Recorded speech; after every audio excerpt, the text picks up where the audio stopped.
ಚಿಕ್ಕವನಿಗಲ್ಲ ಲುಂಗಿ ಕೈ ಮುಟ್ಕೊಂಡ್ಬರ್ತಾವೆ ಪಾಪ.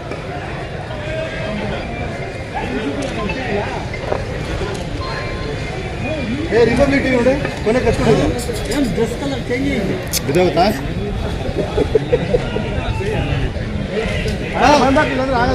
ಬನ್ನಿ ಸರ್ ಬನ್ನಿ ಬನ್ನಿ ಸರ್ ಬನ್ನಿ ಬನ್ನಿ ಬನ್ನಿ ಸರ್ ಸರ್ ಇಲ್ಲ ಬನ್ನಿ ಬನ್ನಿ ಬನ್ನಿ ಬನ್ನಿ ಸರ್ ಬನ್ನಿ ಸರ್ ಬನ್ನಿ ಸರ್ ಸರ್ ಹಿಂದೆ ಹಿಂದೆ ಯಾಕೆ ಅಷ್ಟೊಂದು ಮುಂದೆ ಹೋಗುತ್ತೆ ಇರೋಣ ಇರೋಣ ಅಮರ್ ಹಿಂದೆ ಬರಬೇಕು. ಕ್ಯಾಮ್ರಾ ಆಗಲಿ ಬರ್ತೈತೆ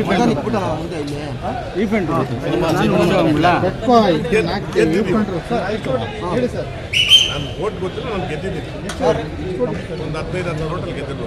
ನಿಮ್ಮ ಸೋಲ್ಸೋದಕ್ಕೆ ತುಂಬಾ ಜನ ಶಾಸಕರೆಲ್ಲ ಪ್ರಯತ್ನ ಪಟ್ಟರಂತೆ. ಹೇಳೋದು ಕೇಳಪ್ಪ, ಇಷ್ಟು ಹೇಳೋದು ಮಾಧ್ಯಮ ಸೋಲ್ಸೋ ಪ್ರಯತ್ನ ಇದ್ದೇ ಇರ್ತದೆ. ನಮ್ಮ ವಿರುದ್ಧವಾಗಿದ್ದ ಇದ್ದೇ ಇರ್ತದೆ. ಎರಡನೇದು ನಾನು ಕಂಡು ಕೇಳಿದಂಥ ಘಟನೆಗಳು ಈ ಎಲೆಕ್ಷನಲ್ಲಿ. ಎಲೆಕ್ಷನ್ ಹಿಂದಿನ ದಿವಸ ನಮ್ಮನೆ ರೈಡ್ ಮಾಡುವಂಥದ್ದು ಎಲ್ಲ ಘಟನೆಗಳು ನಡೆದಿತ್ತು. ನನಗೆ ಯಾವುದಕ್ಕೂ ಬೇಜಾರು. ವೈಯಕ್ತಿಕವಾಗಿ ರಾಜಕಾರಣದಲ್ಲಿ ಇಷ್ಟು ದ್ವೇಷ ಇಟ್ಕೊಂಡು ಮಾಡ್ಕೊಂಡು ಯಾಕಂದ್ರೆ ನಾವು ಯಾವತ್ತೂ ದ್ವೇಷ ನೋಡಿದ್ವಿ, ದ್ವೇಷದ ರಾಜಕಾರಣ ಮಾಡಿ ನೋವೇಳಿಲ್ಲ, ನೋವಿಲ್ಲ ನನಗೆ. ಅವೆಲ್ಲ ನಂಗೆ ಬರೋದಿಲ್ಲ ರೀ.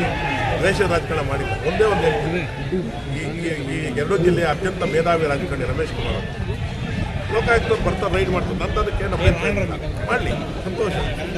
ಒಂದು ನಿಮಿಷ ಸರ್, ರೈಡ್ ಮಾಡಲಿ, ಸಂತೋಷ. ನಾನೇ ಅದಕ್ಕೆ ವಿರೋಧ ಇಲ್ಲ. ಯಾಕಂದ್ರೆ ಕಾನೂನು ಯಾರು ಆ ಇನ್ಸ್ಪೆಕ್ಟರ್ಗೆ 10-12 ಸರಿ ಫೋನ್ ಮಾಡ್ತಾರೆ.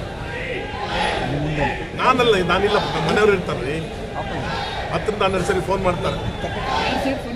ರಮೇಶ್ ಕುಮಾರೇ ಅದೆಲ್ಲ ಮಚ್ಚು ಮನೆ ನಾವು ಹಿಂಗೆಲ್ಲ ಇನ್ನೇನು ಸಿಗ್ತದೆ ನೋಡಿ, ಇಲ್ಲೇನು ಇನ್ನೆಲ್ಲಿ ಸಿಗ್ತದೆ, ಇನ್ನೊಂದು ಸಿಗ್ತದೆ. SN ರೆಸಾರ್ಟ್ನಲ್ಲಿ ಅವ್ರ ಮನೆ ಇದೆ. ಆರ್.ಎಂ. ಗೋಲ್ಡನ್ ಸಿಟಿ ಅನ್ನೋದು ಗೊತ್ತಿದೆ, SN ರೆಸಾರ್ಟ್ ಅಂತ. ನಾನು ಹೇಳೋದು ಇಷ್ಟೇ, ರಮೇಶ್ ಕುಮಾರ್ ಅತ್ಯಂತ ಹಿರಿಯ ರಾಜಕಾರಣಿ, ಅರ್ಥ ಆಯ್ತಾ? ಅಂಥವ್ರ ಕಡೆಯಿಂದ ಇಂಥದ್ದು ನಾನು ಎಕ್ಸ್ಪೆಕ್ಟ್ ಮಾಡಿಲ್ಲ. ನಮ್ಮ ಮನೆಯವ್ರು ಹೇಳ್ತಾರೆ, ಪಕ್ಕದಲ್ಲಿ ಕೇಳಿದ್ರು. ಯಾಕಂದ್ರೆ ನಮ್ಮ ಮನೆಯವ್ರು ಯಾವತ್ತು ಬೀದಿಗೆ ಬಂದು ಏನೋ ಕೋಲಾರ ನೋಡಿಲ್ಲ. ನಮ್ಮ ಮನೆಯವರು 10 ಸರಿ ಫೋನ್ ಮಾಡ್ತಾರೆ. ನನಗದು ಗೊತ್ತಿಲ್ಲ. 10 ಸರಿ ಫೋನ್ ಮಾಡ್ತಾರೆ. ಇನ್ನೇನು ಸಿಗಲ್ವೇನ್ರಿ? 1 ಲಕ್ಷನೂ ಸಿಗುತ್ತೆ. ನಾವು ರೈತ ನಮ್ಮಲ್ಲಿ ಹೇಳ್ತದೆ.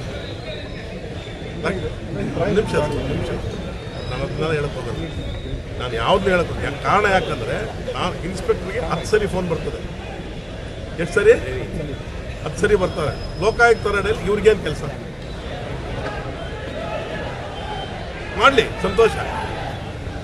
ಆಮೇಲೆ ಇನ್ನೊಂದು ಪ್ರಮುಖವಾದಂಥ ವಿಚಾರ, ಯಾಕಂದ್ರೆ ರಮೇಶ್ ಕುಮಾರ್ ನಾನು ಸೇವೆ ಮಾಡಿದ್ದೆ 10 ವರ್ಷ. ಎಲೆಕ್ಷನ್ ಮಾಡಿದ್ದೀನಿ ನಾನು.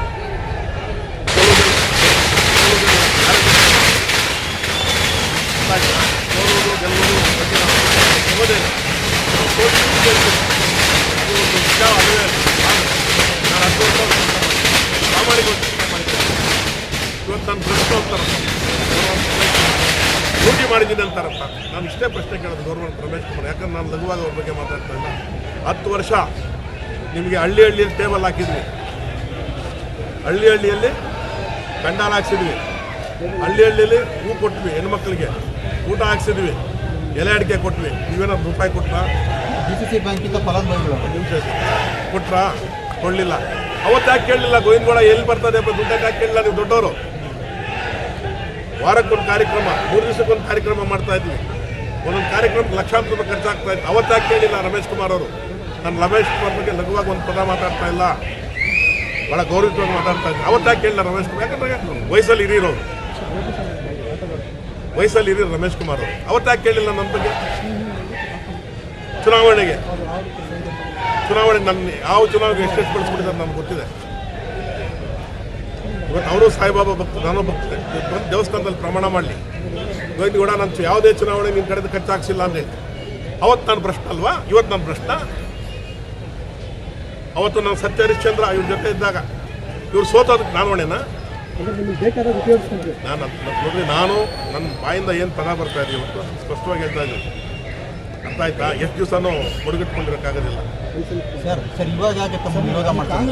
ನೋಡ್ರಿ, ನಾನು ವಿರೋಧ ಮಾಡೋರ ಬಗ್ಗೆ ಮಾತಾಡೋಕೆ ಹೋಗೋದಿಲ್ಲ. ಒಂದು ನಿಮಿಷ ಕೇಳೋಣ. ನಾನು ಸ್ಪಷ್ಟವಾಗಿ ಹೇಳ್ತಾ ಇದ್ದೀನಿ, ಲೋಕಾಯುಕ್ತನ ಗೌರವಾನ್ವಿತ ರಮೇಶ್ ಕುಮಾರ್ ಅತ್ಯಂತ ಹಿರಿಯ ರಾಜಕಾರಣಿ, ಮೇಧಾವಿ ರಾಜಕಾರಣಿ. ಲೋಕಾಯುಕ್ತ ದುರುಪಯೋಗ ಮಾಡ್ಕೊಂಡಿದ್ದಾರೆ. ಯಾಕಂದರೆ ನಿನ್ನೆ ಅವ್ರ ಫೋನ್ ರೆಕಾರ್ಡು ಯಾರು ಇನ್ಸ್ಪೆಕ್ಟರ್ ಬಂದಿದ್ರು ನಮ್ಮ ಮನೆಗೆ 10 ಸರಿ ಫೋನ್ ಮಾಡ್ತಾರೆ, 12 ಸರಿ ಚೆಕ್ ಮಾಡಿದ್ರೆ ಗೊತ್ತಾಗ್ತದೆ. ಲೋಕಾಯುಕ್ತಕ್ಕೆ ಒಬ್ಬ ರಾಜಕಾರಣಿ ಫೋನ್ ಮಾಡೋಂಥದ್ದು ಇದೆಯಾ?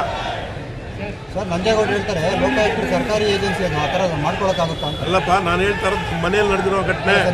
ತಮ್ಮ ವಿರುದ್ಧನೇ ಹೇಳಿದ್ರು ಅವರು. ಒಂದು ನಿಮಿಷಕ್ಕೆ ನಾನು ನಂಜೇಗೌಡರ ಬಗ್ಗೆನೂ ಮಾತಾಡ್ತಾ ಇಲ್ಲ, ಕೊತ್ತೂರು ಮಂಜುನಾಥ್ ಬಗ್ಗೆನೂ ಮಾತಾಡ್ತಾ ಇಲ್ಲ, ಸುಧಾಕರ್ ಬಗ್ಗೆನೂ ಮಾತಾಡ್ತಾ ಇಲ್ಲ. ನನಗೆ ಅವಶ್ಯಕತೆ ಇಲ್ಲ ಅವ್ರ ಬಗ್ಗೆ ಎಲ್ಲ ಮಾತಾಡೋದಕ್ಕೆ, ನನಗೆ ಅವಶ್ಯಕತೆ ಇಲ್ಲ. ಈಗ ಸುಧಾಕರ್ ಅವ್ರಿಗೆ ನಾನು ರಾಜಕೀಯವಾಗಿ ಏನು ಸಪೋರ್ಟ್ ಮಾಡಿಲ್ಲ, ನಾನೇನು ಅವ್ರು ಓಟ್ರಲ್ಲ. ನಂಜೇಗೌಡರಿಗೇನಲ್ಲ, ನಾನು ರಮೇಶ್ ಕುಮಾರ್ ಓಟ್ರು. ರಮೇಶ್ ಕುಮಾರ್ ಪ್ರಾಮಾಣಿಕವಾಗಿ ಕೆಲಸ ಮಾಡಿದ್ದೀನಿ. ಅರ್ಥ ಆಯ್ತಾ? ನಾನು ಅದನ್ನ ಅವ್ರನ್ನ ಕೇಳಬೇಕು. ಒಂದು ನಿಮಿಷ ಕೇಳಿ, ಪದ ಬಳಕೆ ಒಂದು ನಿಮಿಷ ಕೇಳ್ರಿ. ಒಂದು ನಿಮಿಷ ಏನಪ್ಪ, ಒಂದು ನಿಮಿಷ ಪದ ಬಳಕೆ ಇದೆಯಲ್ಲ, ಪದ ಬಳಕೆ. ಅವರು ತಾಯಿ ಹೊಟ್ಟೆಯಲ್ಲಿ ಹುಟ್ಟಿದ್ರು, ನಾನು ತಾಯಿ ಹೊಟ್ಟೆಯಲ್ಲಿ ಹುಟ್ಟಿದ್ರು. ಅವ್ರ ಪದ ಬಳಕೆ ಯಾವ ರೀತಿ ಲಘುವಾಗಿ ಮಾತಾಡ್ತಾರೆ ನನ್ನನ್ನು. ನಮ್ಮ ತಾಯಿ ಬಗ್ಗೆ ನಮ್ಗೆ ನೋವು ಅನಿಸುತ್ತೇಳಿ ಎಲ್ಲ ನೋಡಪ್ಪ, ಎಲ್ಲೆಲ್ಲಿ ಯಾರ್ಯಾರು ನಾನು ಯಾವ ವ್ಯವಸ್ಥೆಯನ್ನು ಮಾತಾಡಕ್ಕೆ ಹೋಗಿಲ್ಲ. ನಾನು ನಿಮ್ಮಂತಲ್ಲ ಸರ್, ಎಲ್ಲೆಲ್ಲಿ ಯಾರು ಹೋದಾಗ ಮಾತಾಡ್ಬೇಕು. ಅವರು ಒಬ್ಬ ತಾಯಿ ಹೊಟ್ಟೆಯಲ್ಲಿ ಹುಟ್ಟಿರ್ತಾರಲ್ಲ, ನಾನು ಒಬ್ಬ ತಾಯಿ ಹೊಟ್ಟೆಯಲ್ಲಿ ಹುಟ್ಟಿದ್ದೀನಿಲ್ಲ. ನಮ್ಮ ತಾಯಿ ಬಗ್ಗೆ ಲಘುವಾಗಿ ಮಾತಾಡ್ತಾರೆ, ನಮ್ಗೆ ಎಷ್ಟೋ ಅನಿಸ್ತದೆ. ಅವ್ರು ಮಾತಾಡಿಲ್ಲ, ನಾನು ಬಹಿರಂಗ ಕ್ಷಮೆ ಕೇಳ್ತೀನಿ. ನನಗೇನು ಅವರಷ್ಟು ದೊಡ್ಡ ಮೇಧಾವಿ ಅಲ್ಲ ನಾನು, ರಮೇಶ್ ಕುಮಾರ್ ಅಷ್ಟು ದೊಡ್ಡ ಮೇಧಾವಿ ನಾನಲ್ಲ. ಗೋವಿಂದ ಗೌಡ ನಾನು ಮಾತಾಡಿಲ್ಲ, ಅವ್ರ ತಾಯಿ ಬಗ್ಗೆ ಲಘುವಾಗಿ ಮಾತಾಡಿಲ್ಲ ಅಂದರೆ ಆ ಪದಗಳು ನಾವು ಇಲ್ಲಿ ಹೇಳೋಕ್ಕಾಗೋದಿಲ್ಲ. ನಾನು ಕ್ಷಮೆ ಹಾಕ್ಸಿ, ಬಹಿರಂಗವಾಗಿ ಕ್ಷಮೆ ಹಾಕ್ತೀನಿ. ಅವ್ರ ತಾಯಿ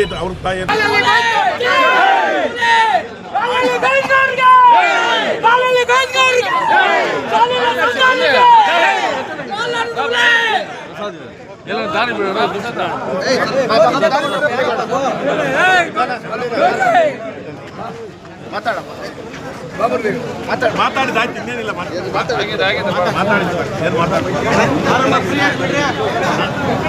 ಆಯ್ತಪ್ಪ, ಎಲ್ರಿಗೂ ಸಂತೋಷ. ಹಂಗೆ ರೈಟ್.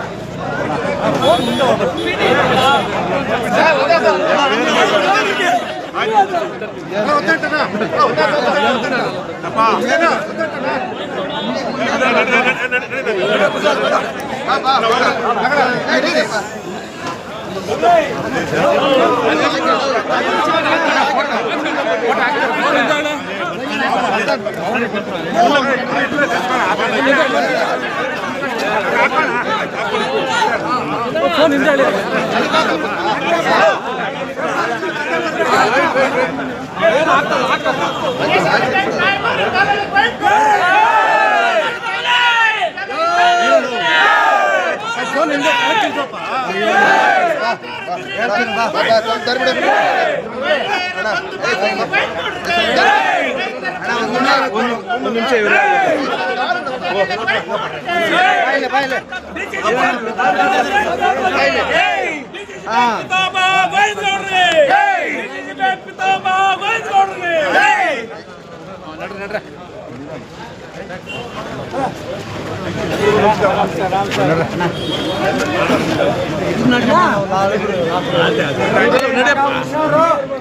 ಹಂಗೆ ಹಾಕೊಂಡ್ ನೋಡ್ರಿ ಈ ಕಡೆ